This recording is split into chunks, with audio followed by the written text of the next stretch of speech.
fuula keenyaaf kan gurraachatee maadiyaatii finniisaa rakkoolee adda addaa hunda isaatu fi gaafii hedduu kan gaafatamu. Assalaamu alaikum warahmatullaahi wabarakaatu. Ashama harka fuune Oromoo koo guutuu jirtu amantiif kutaan osoo hin qoodini rakkoo fuula keenyaa baay'eedha, tokkoof lama osoo hin tahini.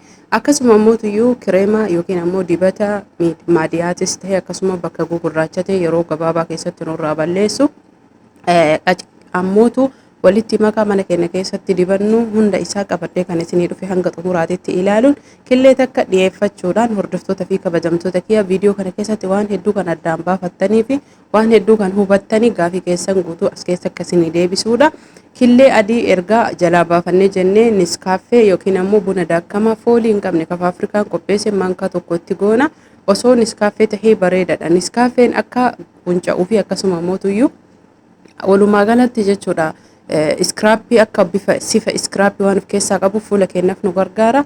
Booddeessanii fuula keessan saamunaa fuula keessaniif barbaachisu dhiqattanii erga fuulli keessan gogee jedhee waan kana qopheeffattanii haala margitan kanaan dibattanii hordoftoota fi kabajamtoota kiyya wanni sirriitti isin hubattanii beekuu qabdan fuulli keessan maadiyaatis tahee sababa finniisaa tahuu mala, sababa hirriba dhabuu, sababa akkasuma coggaarraa sababoota argitanii tiruu dhukkuboolee garaa keenya keessa mar'imaanii hunda isaati fuulli nu baduu danda'a, sababa ulfaatinis tahuu danda'a. Kanaaf erga yeroo takka ofitti dibnee jennee fuula keenya qulqulluu ta'etti ka dhiqannee goggogeetti sooftii fuunee jechuudha. Sooftii kajjiidha kana akkuma dibnee jenneen sooftii fuula keenya guutuu waliin geennee itti uffifna. Achi booda ammootuyyuu sooftii gubballee deebifnee maaksii kana yookiin walitti makaa kana dibna jechuudha. Hordoftoota fi kabajamtoota kiyya hundi keessanuyyuu obsaan osoo jechuudha viidiyoo kana ilaaltanii irraa fayyadamtanii sheeroolii gootanii bareedaadha. Haala margitan kanaan dibannee daqiiqaa 20 yookiin daqiiqaa 30 ofirra tursiifna. Daqiiqaan 20 illee gahaadha. Booddeessanii ammootuyyuu booddeessanii sooftii erga inni gogee jedhee suutaan daqiiqaa 20 fi 30 booda inni gogee ofiinurraa kaachaa. Kanaafi hordoftoota fi kabajamtoota kiyya namoonni funyaan irraan isin gurraachatee akkasuma mootuyyuu akka qoree isin qabu boqoon keessan akkana tahe kallattii kamiinuu haa gurraachatu. Karaa namni itti fayyadamne kun irra caalaa maadiyaatii kan nu fayyaduu fi fuulli keenya mootu akka maadiyaatiif hin saaxilamne kan nu fayyadu. Sirriitti wanni isin hubattanii beekuu qabdanii namoonni keenya maadiyaatii balleessa jedhe guyyaa 2 guyyaa 3 keessatti kan hubatanidha yookiin dibata qofaan kan baduudha. Akkasuma mootuyyuu dibata kireemotaatu jira, dibata maaksii yookiin ammoo waliin makaa kaltaa adda addaatu jira. Fakkeenyaaf amma hojjanne kana fakkeenya jechuudha. Akkasuma mootuyyuu hirriba gahaa rafuu, bishaan gahaa dhuguu fi yaadaa fi hiraara dhiisuu, dhukkubolee akka mar'imaanii gara gogiinsaa, coggaarraa, dhukkuba tiruu akkasuma mootuyyuu dhibeen hundi isaatuyyuu jechuudha kan nama cinquu kan nama argitanii hiraara nama fidee hirriba nama dhoorgu guutuun isaa fuula keenya nu balleessa. Fuulli keenya hubadhaa sirriitti iskiriinii keessa keenyaati. Fuula wanni keessa keenya jiru guutuun isaa fuula keenya irratti kan bahuudha. Namni keenya sirriitti hubannoo waan kanaa hin qabanidha. Sirriitti wanni isin beekuu qabdan namoonni fuulli keessan bade guutuun keessanuyyuu deebisuus ni dandeettani. Irra caalaa fuula keessan bareechisuufis tahee deebisuuf obsa qabaachuudha. Namni keenya ji'a 2-3 jijjiirama xiqqoo isii arge homa takka hin jiran dhibbatti quuncisee hin balleessu. Yeroo dheeraa fudhata jechuudha. Dhugaa jiru isinitti hima. Viidiyoon isinii ta'u laala fayyadama. Isinii ta'uu yoo baate dhiisa. Garuu ammootu fuula keenya kunuunsu fuula keenya uumamatti deebisuuf yookiin ammootuyyuu akka umrii keenyatti akka hin shuntuurre akka argitanii yoo namni fakkeenya hiriyoonni keenya kan nu duraa kan biyya keessa qilleensa nagaa keessa jiran fuulli isaanii nasaadha. Isin ammoo nu irra caalan jechuun shamarran biyya Arabaa jiran fuulli isaanii tahee qaamni isaanii osoo akka barbaadanillee furdatanii qaaman afuufamanii qilleensa oowwada.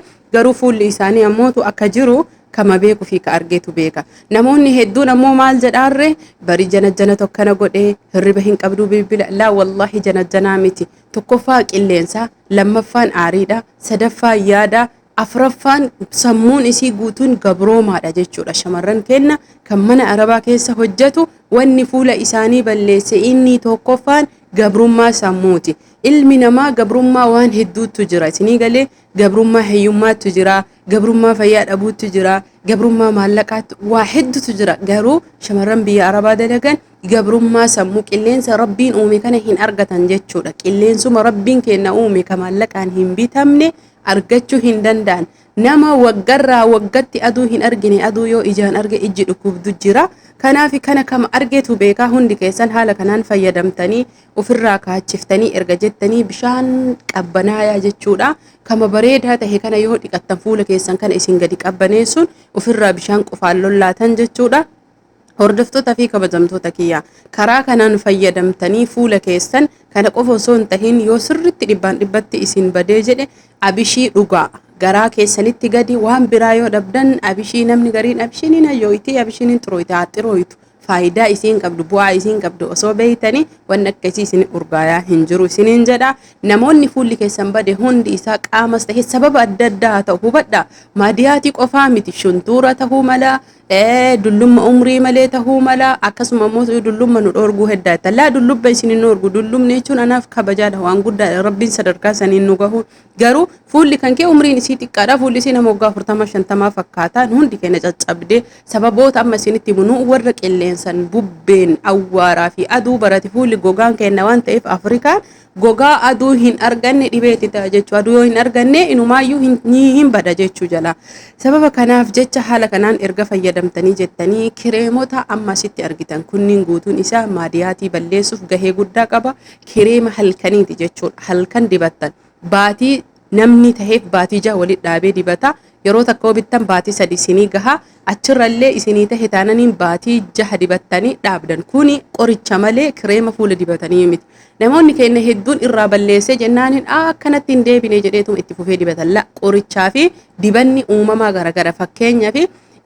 looshinii adda addaa kan fuula keenya ganamaa fi galgala dibannu looshinii aduu yeroo hunda ka dibatamu kana jechuun rakkoolee sababa aduu sababa oowwaa qilleensaa looshinii aduun arginu eessatti dibanna jechuu dandeettan keessattuu warri matbaka arabaa keessatti madaami nyaata gootan looshiniin aduu dibanni aduu fuula keessaniin mirkaneessitanii fuulli gosa 4tu jira gosa kan fuulli keessan akka ta'e gosa isaa saniin bitattanii looshinii aduu oowwa yeroo oowwi deebi'e kana yoo dibattan fuula keessan kunuunfachuu eeggachuu dandeettanii kana jechuun isinirraa balleessaa osoo hin ta'in hamaayaa jedha innuyyuu ittisa jechuudha waan nu dhufu ittisuu oowwallee ka aduu kun ala sin bahina amana keessa hojjettan nyaata adda addaa warri hojjettan isinirraa ittisa jechuudha kanaafi ramadaana boodarraa hedduu namni keessan nagaafata baddee jirta maaliif nuun finne akkasuma immoo maaluma taatee baddee warri jettan guutuun keessanuyyuu haala matunaa mijatuu dide hordoftoota fi kabajamtoota kiyyaa itti aansun ammootuyyuu looshinii keessan jechuu